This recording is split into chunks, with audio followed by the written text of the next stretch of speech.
Hello everyone, welcome to the first session of 30 Days to a More Powerful Vocabulary by Norman Lewis and Wilfred Frank. This session is going to be on words for mature minds. This course is being presented to you by me, Shilpa Jha. Please rate, review, subscribe and recommend the course. Also, please leave your valuable suggestions and comments below. Okay, so let's start with our first word for today. It is vicarious. Vicarious. Now here in the bracket you can almost see the pronunciation of some of the words that are difficult to pronounce. So vicarious basically is an adjective that means felt through sharing imaginatively in the feelings or activities of another person. So mothers feel a vicarious pleasure in their children's accomplishments. Of course, if you are accomplishing something, then that is not something that your mother is doing, right? But she's still happy about it. She's still proud about it. So what is she doing? She's vicariously enjoying the pleasure. So vicariously basically means that something that you are not experiencing firsthand. It's like a second-hand experience. It's like something that you are experiencing through somebody else. You know, maybe through somebody else's happiness, you are finding happiness. So like your children, when you're a child, so your achievements actually make your parents happy, right? Or your mother happy. So she is in a way celebrating that success through you. So that's a vicarious pleasure, right? So vicarious, that means not direct but imaginatively through somebody else, through some other person. And I feel a mother's example, it fits in totally appropriately over here. Next is rationalize. So rationalize is invent a rational expression for, right? So rationalize in a way means justifying something, or being a justice. You're not being on other sides. You're not prejudiced. You do not favor one side, or it's like you're against somebody, right? So you don't do that. So rationalize means invent a rational expression for, like don't tend to rationalize dishonest work. Of course, if like this guy, he's shooting a gun towards the other person. Okay, so moving on, we have gregarious. Gregarious means fond of company, right? It's an adjective which means fond of company. Mary is too gregarious to be without friends. So somebody who is generally, very social and who does not like loneliness. A lot of us are like that. I think Librans are famous for being gregarious because they're very fond of company. They cannot live alone.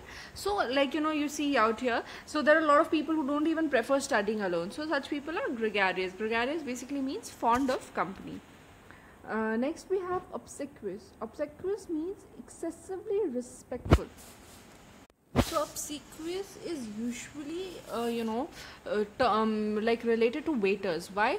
The waiter bowed obsequiously to every wealthy customer. Like you would have seen, like if you've traveled in Rajdhani or such trains like that, you would have seen that the waiter knows that you will be giving tip according to the service that he's providing. So when he sees that there's a customer from where he can a traveler from where he can get more money, so he pays more attention to him, and he's overly attentive and very nice and polite, extremely respectful, so that he can get out something good from him. So obsequious basically means excessively respectful. The waiter bowed obsequiously to every wealthy customer. Next is maudlin. Maudlin means sentiment. It means sentimental in a silly or tearful way. Like, there are people who would cry at the drop of a hat. So such people are maudlin maybe because they're excessively sentimental, and at times it tends to irritate you. Or otherwise, if you see, there are some pictures. Intentionally they are made maudlin, or even our TV series, the Hindi TV series. Most people, they have started disliking, and TV has truly become an idiot box because of those TV series which are maudlin, and they kind of irritate you because that's not possible in real life. They try to make you excessively sentimental towards that, right? The motion picture was sickeningly maudlin, that the most audience left the theater in disgust, right? When something that is too sentimental in a silly way.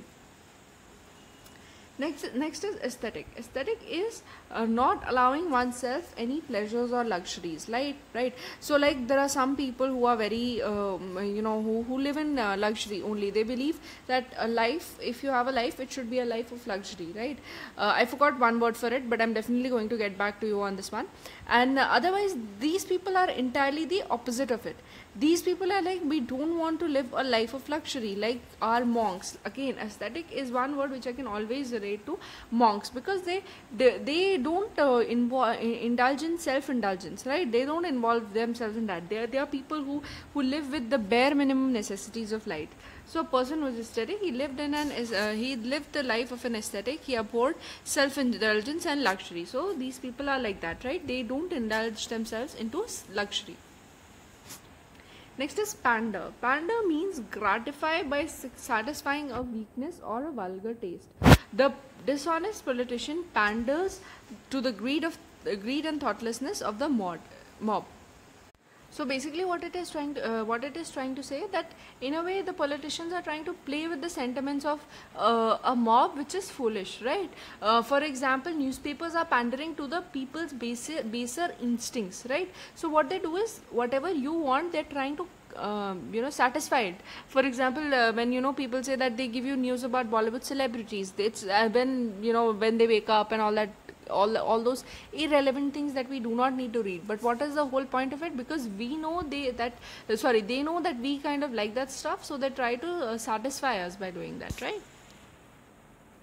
Next is sublimate. Sublimate is divert the energy of an emotion or impulse to a culturally higher activity. This, I think, for me, sublimate, I can relate to this, that when water sublimates into vapor, or ice sublimates into water, so it is conversion of one energy to another energy, right? So it's basically growing from, as you know that the measure of randomness is higher in gas, then it's measure of randomness is lowest in solids, then it's in liquids, then it's in gases. So that means gases have the highest energy, right? So similarly, and then when you sublimate, the energy of the or the entropy increases, right? So some say that great art is a sublimation of primitive instincts. So sublimation means an increase, right? Increase in a higher activity.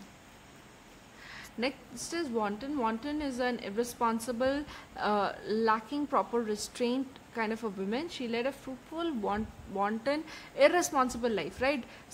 That is, without any sort of purpose, good purpose in life, and without doing anything great. So wanton is irresponsible, lacking proper restraint.